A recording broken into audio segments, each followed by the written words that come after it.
Box office దగ్గర long run అంటే ఇప్పటి కాలంలో చాలా అరుదైన విషయం.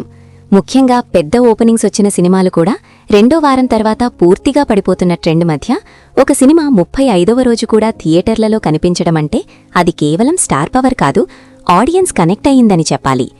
అలాంటి రేర్ ఫీట్నే ఇప్పుడు మెగాస్టార్ చిరంజీవి నటించిన మన శంకర వరప్రసాద్ గారు సినిమా సాధిస్తోంది. మొదటి రోజు నుంచే మంచి పాజిటివ్ టాక్ తెచ్చుకున్న ఈ సినిమా మొదటి వారం భారీ కలెక్షన్స్ రాబట్టి బ్లాక్ బస్టర్ స్టేటస్కి బలమైన బేస్ వేసుకుంది. తర్వాత రెండో వారం ఫ్యామిలీ ఆడియన్స్ ఎంట్రీతో స్టెడీగా హోల్డ్ అయింది.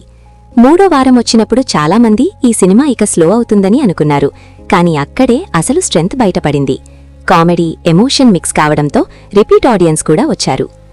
ఇప్పుడు 35వ రోజుకొచ్చేసరికి పరిస్థితి పూర్తిగా మారిపోయింది. పెద్ద థియేటర్లు తగ్గిపోయినా మిగిలిన సెంటర్లలో సినిమా ఇంకా రన్ అవుతోంది. ముఖ్యంగా చిన్న పట్టణాలు, B&C సెంటర్స్లో ఫ్యామిలీ ఆడియన్స్ ఇంకా వస్తుండటం ఆశ్చర్యంగా ఉంది. మార్నింగ్ షోలు తక్కువగా ఉన్నా మ్యాట్నీ, ఫస్ట్ షోలో మంచి ఆక్యుపెన్సీ కనిపిస్తోంది. 35వ రోజు ట్రెండ్ చూసుకుంటే తెలుగు రాష్ట్రాల్లో దాదాపు 12 నుండి 15 లక్షల మధ్య షేర్ వచ్చే అవకాశం కనిపిస్తోంది. గ్రాస్ పరంగా చూస్తే 25 నుండి 30 లక్షల వరకు వెళ్లే ఛాన్సుంది. ఓవర్సీస్ రన్ దాదాపు పూర్తయినప్పటికీ కొన్ని లొకేషన్స్లో వీకెండ్ షోలు ఇంకా కొనసాగుతున్నాయి. అక్కడ చిన్న మొత్తాల్లో కలిపి వరల్డ్ వైడ్ గ్రాస్ సుమారు 35 నుండి 40 లక్షల వరకు చేరే అవకాశం ఉంది. ఇప్పటికే సినిమా భారీ లాభాల్లోకి వెళ్లిపోయిన సంగతి తెలిసిందే. థియేట్రికల్ టార్గెట్ చాలా ముందే క్రాస్ అయింది. ఇప్పుడొచ్చే ప్రతి రూపాయి పూర్తిగా ప్రాఫిట్ జోన్లోకి వస్తోంది. అందుకే ఎగ్జిబిటర్లు కూడా లిమిటెడ్ షోలతో సినిమా కొనసాగిస్తున్నారు. ఫ్యామిలీ ఆడియన్స్ డిమాండ్ ఉండటం వల్ల స్క్రీన్స్ పూర్తిగా తొలగించడం లేదు. ఈ లాంగ్ రన్ కి ప్రధాన కారణం కంటెంట్. మెగాస్టార్ కామెడీ టైమింగ్ చాలా రోజుల తర్వాత పూర్తిగా వర్క్ అయింది. యువత కంటే పెద్దవాళ్లు, ఫ్యామిలీస్ ఈ సినిమాను ఎక్కువగా ఆదరించారు. టీవీ సీరియల్ తరహా రిలేషన్ ఎమోషన్స్ కాకుండా న్యాచురల్ ఫ్యామిలీ డ్రామా ఉండటం వల్ల రిపీట్ వ్యూయింగ్ వచ్చింది. ముఖ్యంగా మూడో వారం తర్వాత సోషల్ మీడియాలో కూడా సినిమా గురించి పాజిటివ్ పోస్టులు పెరిగాయి. మొదట్లో థియేటర్కు రానివాళ్లు కూడా తర్వాత వచ్చి చూడడం స్టార్ట్ చేశారు. అదే కారణంగా డ్రాప్ చాలా స్లోగా జరిగింది.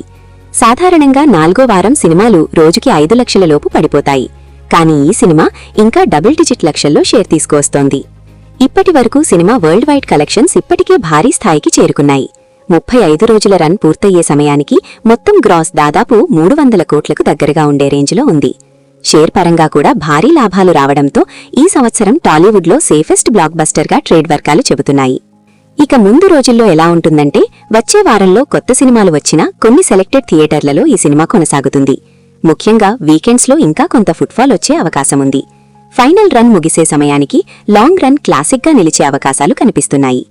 మొత్తం మీద 35వ రోజు కలెక్షన్స్ పెద్ద సంఖ్యలు కాకపోయినా చాలా పెద్ద సిగ్నల్. ఒక సినిమా విడుదలై 5 వారాలు దాటినా ఇంకా ప్రేక్షకులు వస్తున్నారంటే అది కేవలం స్టార్ పవర్ వల్ల కాదు, ఆడియన్స్ కనెక్ట్ అయ్యిన సినిమా అన్నమాట. ఈ రేంజ్ స్టెడీ హోల్డ్ మెగాస్టార్ కెరియర్లో మరో రిమార్కబుల్ లాంగ్ రన్ గా గుర్తుండిపోతుంది.